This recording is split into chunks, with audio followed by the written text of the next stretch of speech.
తదుపరి తులారాశి.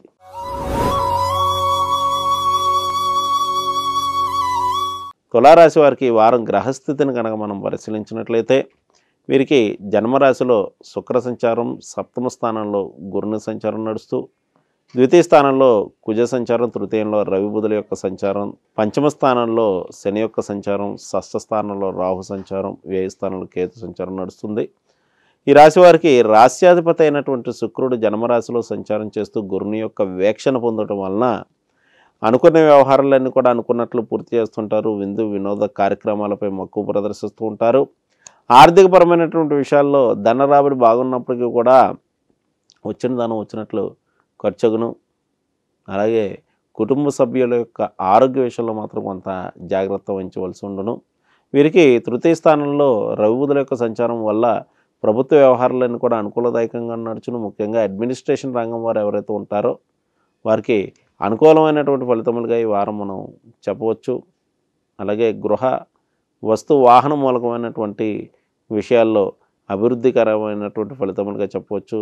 ఈ రాశి విద్యార్థులు ఎవరైతే ఉన్నారో మంచి తెలివితేటలను ప్రదర్శించడం, అలాగే వీరు విద్యపై శ్రద్ధ వహించడం అనేటువంటి ఫలితాలన్నీ కూడా మనం ఈ వారం వీరికి ఉండగలవు. వీరికి ఆరోగ్య విషయంలో మాత్రం కొంత శ్రద్ధ వహించవలసి ఉండును. వీరికి ముఖ్యంగా గ్యాస్ట్రిక్ ప్రాబ్లమ్స్, నడుమునకు సంబంధించినటువంటి సమస్యలు అయ్యే అవకాశం కలదు. అలాగే ఈ సప్తమ స్థానంలో గురుని యొక్క సంచారం వల్ల జీవిత భాగస్వామి యొక్క సహకారం వీరికి లభించగలదు. దైవ కార్యక్రమాల్లో పాల్గొంటూ ఉంటారు. ఆర్థికపరమైనటువంటి విషయాల్లో మాత్రం వచ్చిన ధనం వచ్చినట్లు ఖర్చుగును. వృత్తి వ్యాపారాదుల విషయానికి వచ్చినట్లయితే వీరికి మిశ్రమ ఫలితములుగా మనం చెప్పవచ్చు. ఈ రాశి వారికి వారం ప్రారంభంలో కొన్ని సంతాన సంబంధితమైనటువంటి సమస్యలు ఉత్పన్నమగును. వారం మధ్యలో ఆరోగ్య విషయంలో జాగ్రత్త వహించవలసి ఉండును.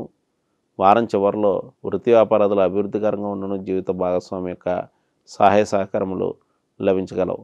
ఈ రాశివారు ఈ వారం చేయవలసినటువంటి పరిహార విషయానికి వచ్చినట్లయితే వీరు విష్ణు ఆలయ దర్శనం, విష్ణు సహస్రనామ స్తోత్రాన్ని పఠించడం మంచిది. అలాగే ఆర్థిక పరంగా అభివృద్ధికి వీరు మంగళవారం రోజున సుబ్రహ్మణ్యేశ్వర స్వామి యొక్క దర్శనం లేక కందిపప్పు దానం చేసిన వీరికి అనుకూలమైనటువంటి ఫలితములు ఉండగలవు.